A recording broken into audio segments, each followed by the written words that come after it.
Hello, everyone, and welcome to the EDI Catalyst, where we will explore topics of equity, diversity, inclusion, and indigenization in STEM. I'm your host, Dr. Emily Albright, and I'm excited to share with you this new initiative spearheaded by the Carbon to Metal Coding Institute here at Queen's University. At C2MCI, we are committed to advancing EDII in STEM fields by fostering a culture of respect, inclusion, and excellence among our researchers, students, and partners. In this podcast, we will feature guest speakers from diverse backgrounds and perspectives, discussing their lived experiences, as well as providing resources and tips on how to create more inclusive and equitable environments. Through this, we hope to inspire you to become a catalyst for change in your own communities and workplaces. Okay, so in today's talk, we're going to be discussing creating inclusive and accessible research environments, and I'm honored to have two special guests with me today. First, we have Heidi Penning, who is currently an equity advisor with a specialty in research at the Human Rights and Equity Office here at Queen's University. Over the last 20 years, she has held many intersecting roles when it comes to EDI and belonging in the research space at Queen's. From a clinical research coordinator for international and interdisciplinary autism spectrum disorders research consortium to negotiating research contracts on behalf of faculty members. She's passionate about the way public policy, organizational will, human behavior, and community realities intersect to create transformational change for equity-deserving groups. We also have Dr. Alexandra Pedersen, who is the manager for EDII Capacity Development at McDonald Institute and an adjunct professor here at Queen's University. She has a rich academic background with a PhD in geography and a master's in international studies. Her graduate research focused on experiences of Indigenous peoples and non-Indigenous communities experience with and resistance to imposed development. She's an active volunteer in the Queen's community on multiple levels, but most recently co-founded the Queen's Association for Queer Employees. In her role as both a staff and faculty member, Alex not only embraces new learning platforms and engaging with students at all levels, discussing their studies and career aspirations, but also enjoys spending time outside of work in her apiary buzzing with the bees. So with that, a big welcome to Heidi and Alex. How are you both doing today? Fantastic. How about you, Alex? I'm doing very well. Good morning, everyone. I was able to walk into campus this morning, which is such a privilege, especially as we've had such a glorious fall with the changing of leaves and the colors. I know they're disappearing off the trees now, but it's been a good day so far. Great. I'm so excited to have you both here with me today. You both have very diverse and unique experiences with EDI work. So maybe we can start off by both of you telling us some of the key milestones that brought you to your present roles and how you both know each other. I'm really lucky. I've been at Queen's first coming here in 2011 as a PhD student, where I started my degree in geography and didn't finish until 2018. Community-based research can take a long time. But in that opportunity of being here at Queen's, I was able to be a teaching assistant, a research assistant, and really found a love for research ethics and volunteered within my department to learn more about ethics and how both ethics is managed at a university level, as well as the philosophical considerations and our relationships to people, to nature, to others, and our relational ethics writ large. So I took an academic or an alternative academic leap as I was finishing my PhD to just take a step into a research administration role with University Research Services under the Vice Principal of Research here at Queen's, and grew within that office to be able to support academic faculty who were writing grants to support their research environments. And that's really where I was lucky enough to have my first interactions with Heidi, talking about what does equity look like in research spaces.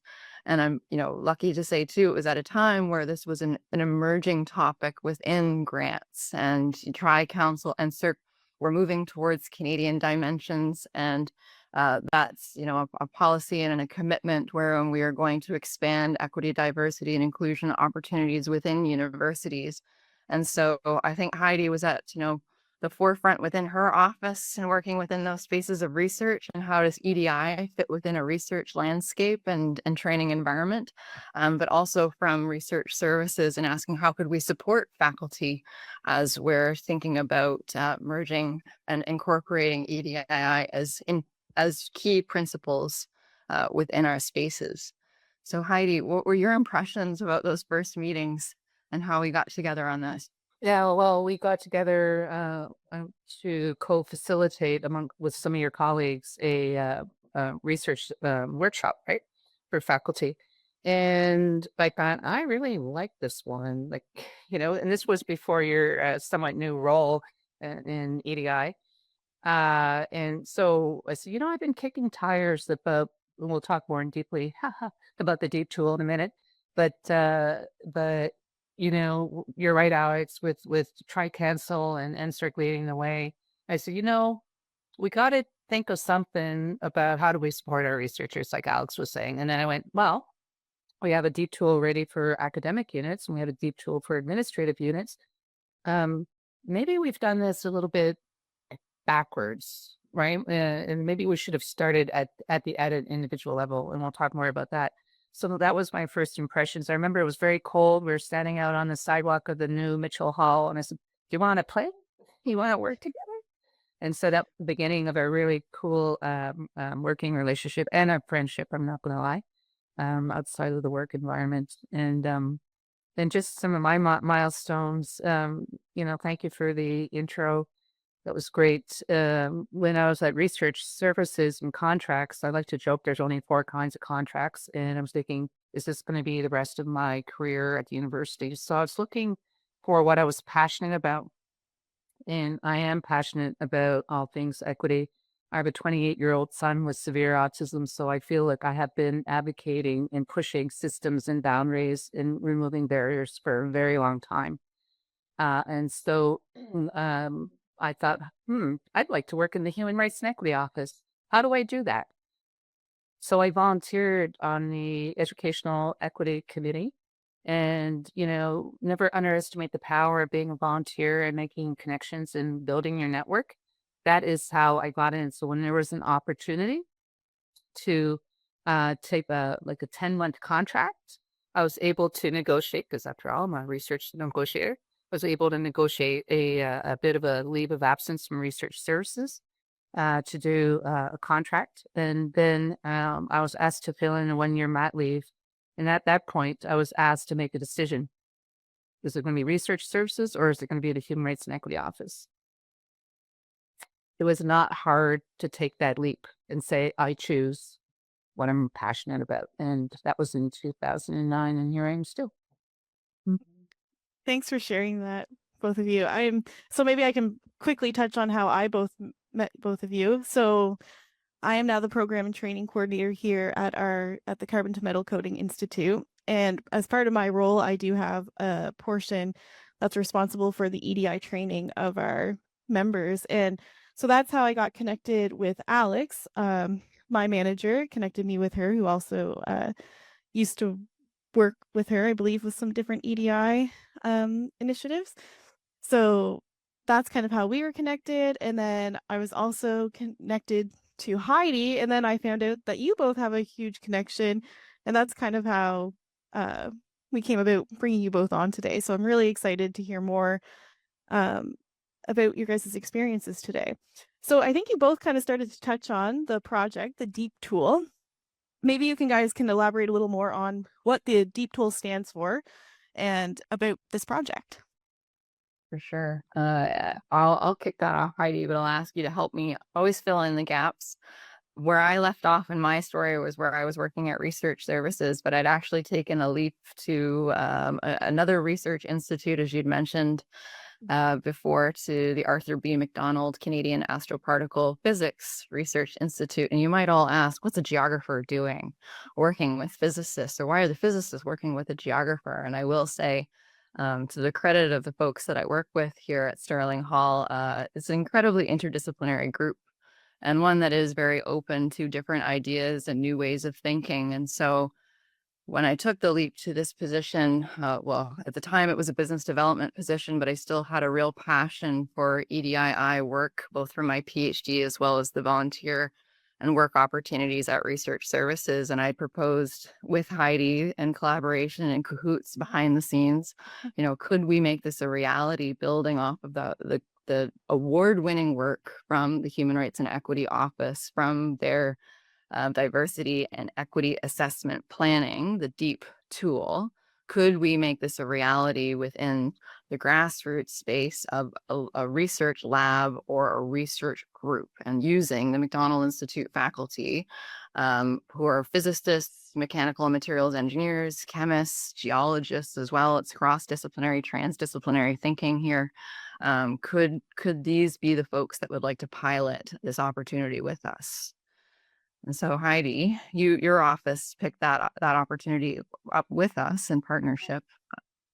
Yeah, I had to kind of pitch it to the person I was reporting to at the time and said, I think we're on to something, and could I dedicate time to this partnership with MI? Because as what Alex was saying, everyone there was willing and open-minded to thinking outside the box, as it will.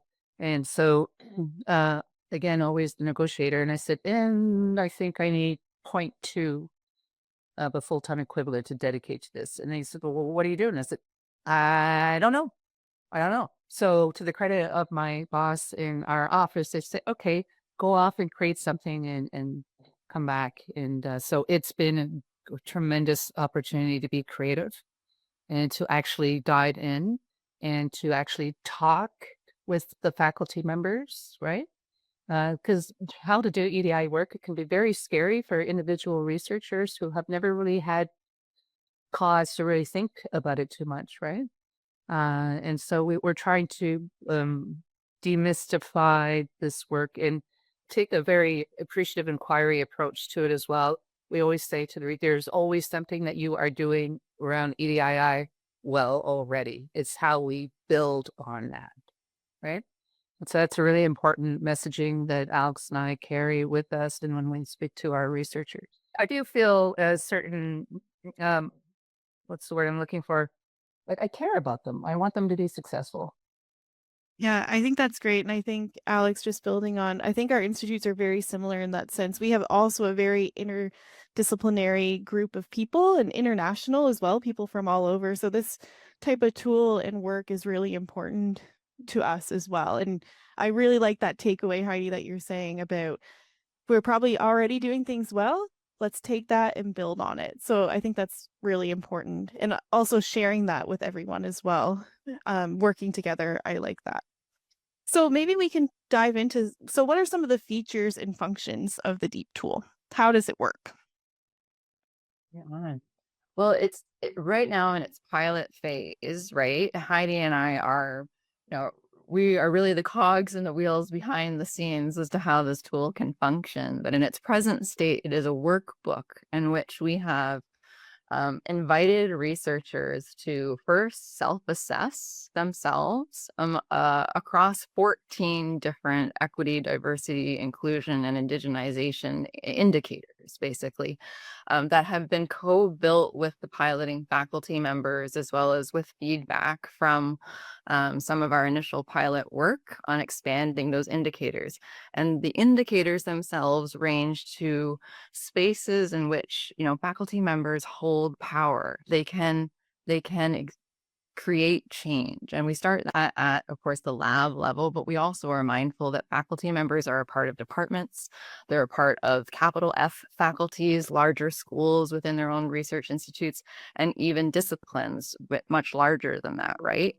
And so we look at those 14 indicators with a self-assessment to talk about, are you a novice? Are you early within this tool to start dipping your toes into the realm of what EDII principles mean within a research space? Or are you already someone who, like Heidi has said, is likely doing the work, but maybe doesn't have the ability to translate what that work is to a grant, or to demonstrate that to a committee as to the work that you're doing towards equitable research spaces. And so we take an ethnographic approach, as Heidi had kind of alluded to before, where we work with the faculty members as agents of trust, of people that can work with them side by side to do an ethnographic deep dive into their research environment or their training landscape to see what is working well and what could be working differently. So Heidi, when we're walking those faculty through those 14 indicators and those steps, we're also asking them to make some goals. If you want to pick up at that point. Oh, sure. So it's, there's that very old, tired saying that what doesn't get measured doesn't get done. And, in the circles that I've traveled in, I've worked with many equity practitioners across the country. And they say, equity work is like throwing gel at the wall and hoping something sticks. I said, no, we don't have time for that. We need to be strategic. So hence this DEAP tool. And so with the goals, if you're a novice up until your sponsor, you choose these goals, and the goals are meant to be key performance indicators, measurable. This whole assessment is to pause, because we think, equity work said, oh my gosh, more work, an expansion of the workload, or like, where are we going to find time for that? It's super important, and it's going to reap you dividends quite quickly if you do this work in a meaningful way. So what's really important is that you baseline yourself, like your self-reflection, and you baseline your lab or your group. And then you set these goals that are measurable and attainable as you go through that spectrum from novice to advocate and mentor to sponsor. And then you benchmark against yourself. Where did you start, and where do you want it? Like every year you're improving. And then ultimately, if I'm thinking very optimistically and hopefully, can you then benchmark yourself, against your discipline? Or like, how's your lab doing compared to other labs and other institutions or whatnot, right? So we've really driven home that message of we need to measure transformation, because change is like an ice cube, right? It could be water, it could be frozen, and it can go back to water. We're talking transformational change. We're not looking in the rear view mirror anymore. We're being progressive and looking, forward to say, how do we create this transformational shift in how we do research? And even within that transformation, it ultimately means a culture shift within academia, a culture shift within STEM disciplines. And the tool is meant to help faculty to capture some of the elements of that cultural change, right? We know that cultural change takes time, small steps forward, but the accumulation of those small steps all together will start to make some significant change within our spaces. And that's a big part of the tool too, I find, and why I'm really, pleased that we have this opportunity to be working hand in hand with faculty on this particular project, because we know there will be false starts, trips, goals that are set that will not be met or reached, because, our assumptions will change, or our knowledge of our fields will change as we start to dip our toes within trying to create more equitable spaces. A great example of that comes from creating gender neutral washroom spaces. There's an example on campus, but I'll keep it writ large. But, there was a movement towards creating more gender neutral spaces, but in the process that meant eliminating some other spaces on that floor. And so what would happen then if we made more space instead of taking other space away? Let's make more inclusive opportunities instead of taking away from some and shifting others. And so it's the opportunity then to work with faculty at a long scale, remembering that this tool is cyclical. We're going to try and work with this tool every year and take small steps forward as we move forward to say, okay, what worked and what didn't? If our goal was not achieved, was our goal too lofty, or should we take a step back and try again in a different way? And so it's a way then of learning with each other. And as more people are using the tool within our offices, we're able to build a community of practice, a knowledge of what people are doing within their spaces, to amplify what's working, to talk about what's not. But then that gives a a helping hand to anyone that is trying to do the work and is nervous about those false starts or what not to do. But my last piece on that before I'll turn it over to you is I'm a geographer. And I love talking about space and place. And one of the things about the tool that we love is that it is flexible about your particular geography, your particular discipline, your department, your university. We know that equity looks different depending on the demographics of students that we have that come to universities, where we're located, north or south. And so that tool allows you to think critically, but also do the self-reflection of where am I? Who is here with me? And who's missing right now that I would like to invite and welcome into my space. And why is that? Why is that, right? Yeah. It goes down to those three questions. Who's not here? Why is that? And what are we going to do about it?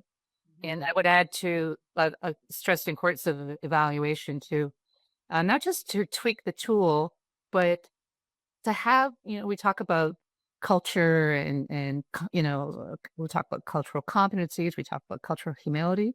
I talk about cultural courage a lot. It takes courage to hold that mirror up to yourself and the lab for which you're responsible. And what we encourage is developmental evaluation as well. This is iterative.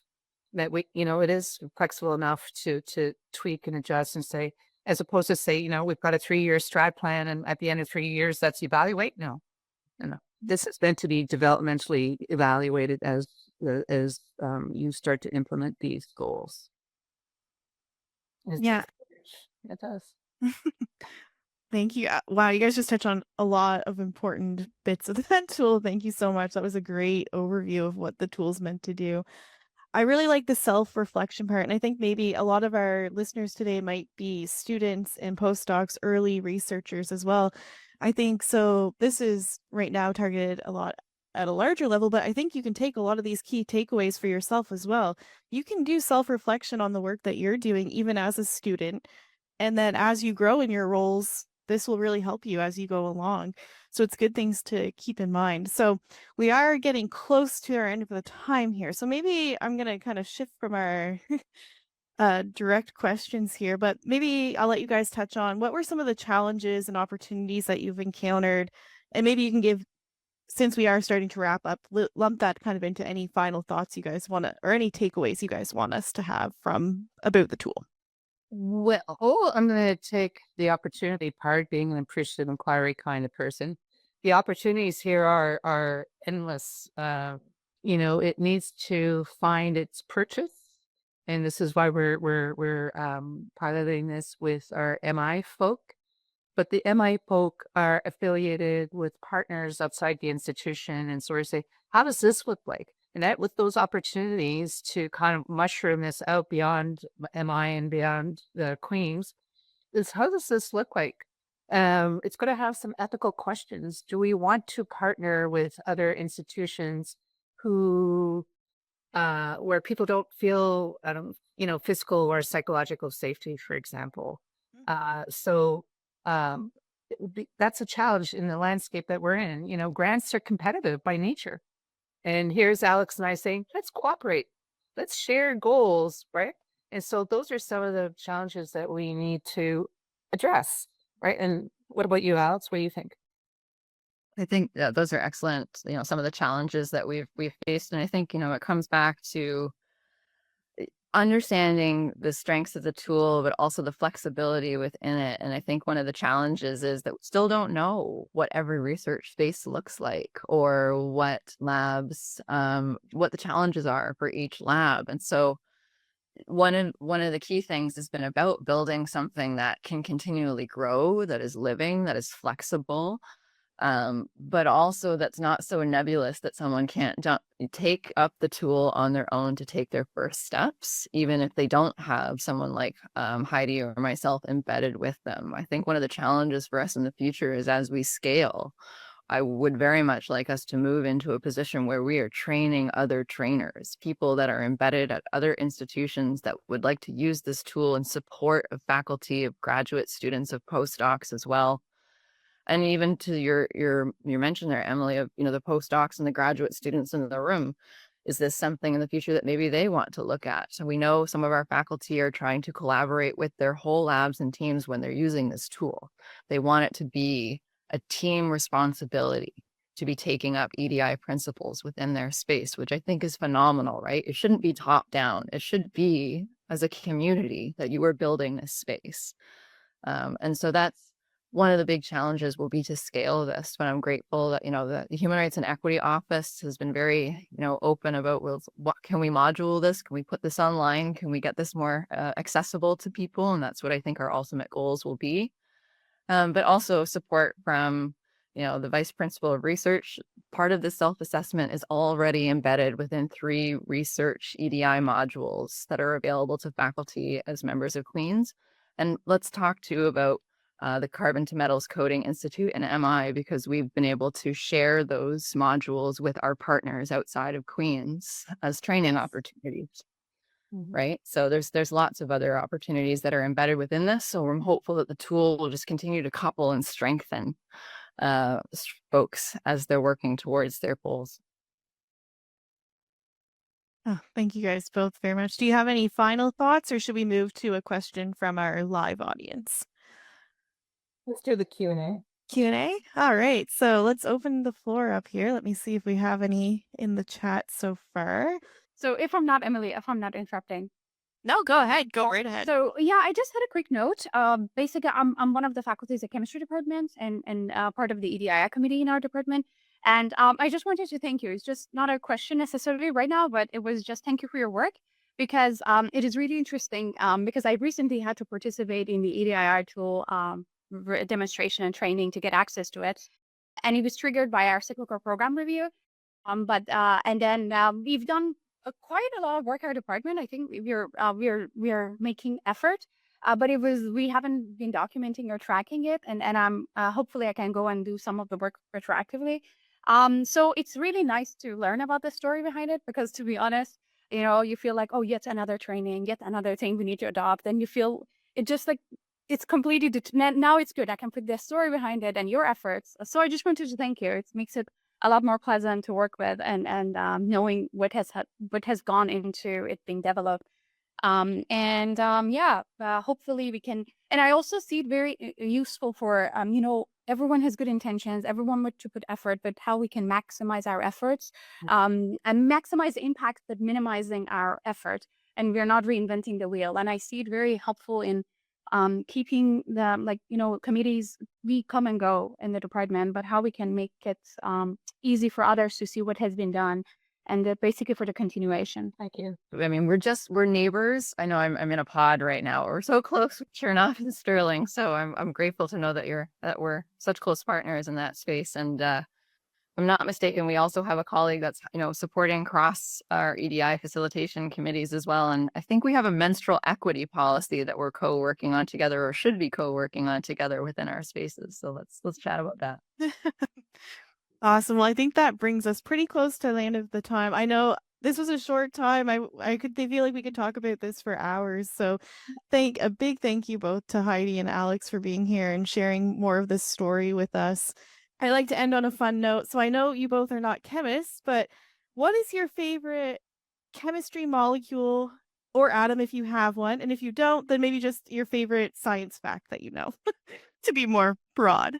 I'll go first, because when you asked me what my favorite element was, it brought me back to the horror stories of memorizing periodic table in high school, and one of those girls that thought I couldn't do science, and so I had to look them up. And I have a joke, actually. Oh, perfect. Well, I chose oxygen.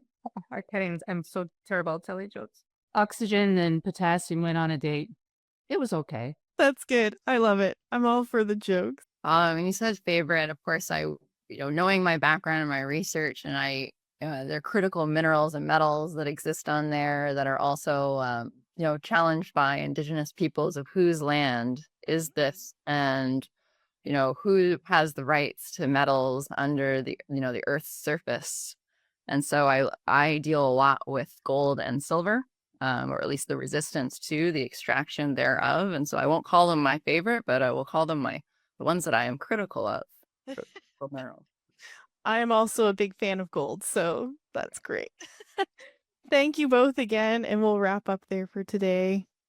If anyone has any questions following up as well, please feel free to reach out. We'd be happy to answer any questions. Very much so. Thank you all. Thank you.